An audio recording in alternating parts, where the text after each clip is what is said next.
Hello मेरे प्यारे बच्चों, आज हम आप सबको सर्वनाम के बारे में बताएंगे जो आप सबको व्याकरण के नोट में लिखना होगा।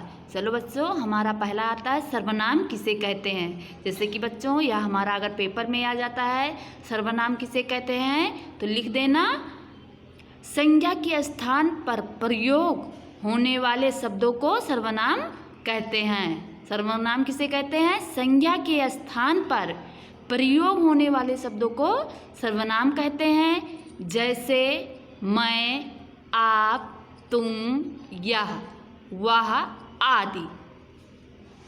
हिंदी के कुल 11 सर्वनाम होते हैं। मैं, तुम, आप, यह, वह, जो, सो, कोई, कुछ, कौन, क्या आदि। जैसे कि बच्चों आपको सिर्फ इतना ही लिखना होगा, सर्वनाम किसे कहते हैं, संज्ञा के स्थान पर प्रयोग होने वाले शब्दों को सर्वनाम कहते हैं। जैसे मैं, आप, तुम, यह, वह आदि।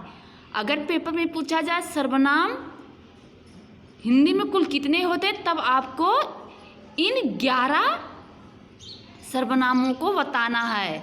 जैसे मैं, तुम, आप, यह, वह, सो, जो, कोई, कुछ, कौन, क्या आदि। फिर हमारा आता है सर्वनाम के भेद या प्रकार।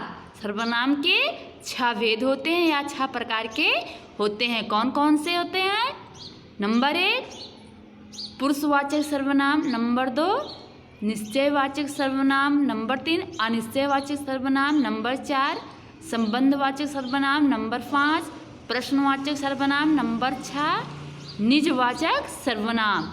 चलो बच्चों, इसी के अनुसार हमारा एक एक करके इनका वर्णन करेंगे। नंबर 1 क्या है? पुरुषवाचक सर्वनाम। नंबर 1 पुरुषवाचक सर्वनाम। पुरुषों माने स्त्री या पुरुष के नाम के बदले आने वाले सर्वनाम को पुरुषवाचक सर्वनाम कहते हैं। जैसे मैं, तुम, आप आदि। इनके 3 भेद होते हैं। नंबर 1 उत्तम पुरुष जैसे मैं, हम। नंबर 2 मध्यम पुरुष जैसे तू, तुम, आप। अन्य पुरुष में वह, वह, यह, ए। फिर हमारा आता है निश्चयवाचक सर्वनाम। नंबर 2 निश्चयवाचक सर्वनाम। जिस सर्वनाम में वक्ता के पास या दूर की किसी वस्तु के निश्चय का बोध होता है उसे निश्चयवाचक सर्वनाम कहते हैं। निश्चयवाचक सर्वनाम किसे कहते हैं बच्चों? जिस सर्वनाम से वक्ता के पास या दूर की किसी वस्तु के निश्चय का बोध होता है उसे निश्चयवाचक सर्वनाम कहते हैं। जैसे यह, वह, यह मेरा कुत्ता है, वह कुर्सी मेरा है। उसी प्रकार हमारा आता है तीसरा अनिश्चयवाचक सर्वनाम।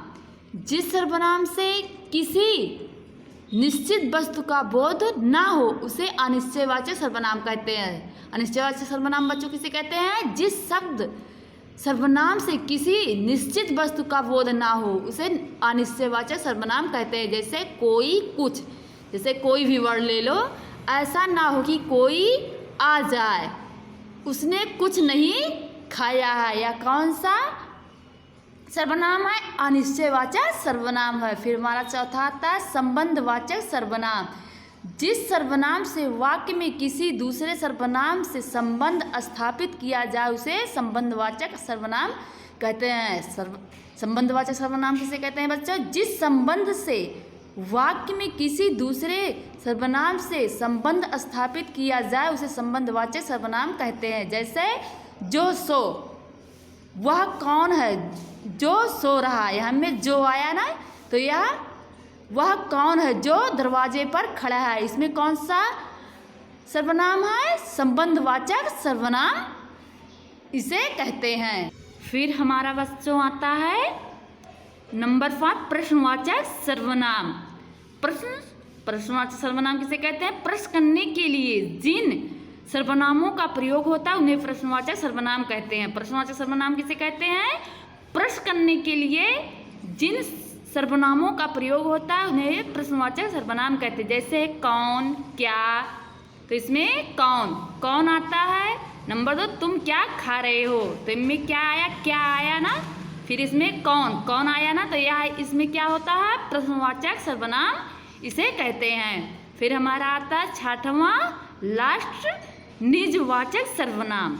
निजवाचक सर्वनाम अपनेपन का बोध कराती है, उसे निजवाचक सर्वनाम कहते हैं। जैसे कि बच्चों, निजवाचक सर्वनाम जो अपनेपन का बोध कराती है उसे निजवाचक सर्वनाम कहते हैं। जैसे आप, जैसे मैं आप वहीं से आया हूँ, जैसे मैं आप वहीं से आया हूँ, दोनों मिलके आए हैं, तो यहाँ पे क्या होगा, निजवाचक सर्वनाम होगा। और दूसरा, मैं आप वहीं काम कर रहा हूँ, जैसे कि हम दोनों वहीं पे काम कर रहे हैं, तो यहाँ हमारा निजवाचक सर्वनाम आता है। चलो बच्चों, यहीं पर अपनी वाणी को हम विराम देते हैं, फिर अगले चैप्टर में फिर मिलते हैं। तब तक के लिए जय हिंद।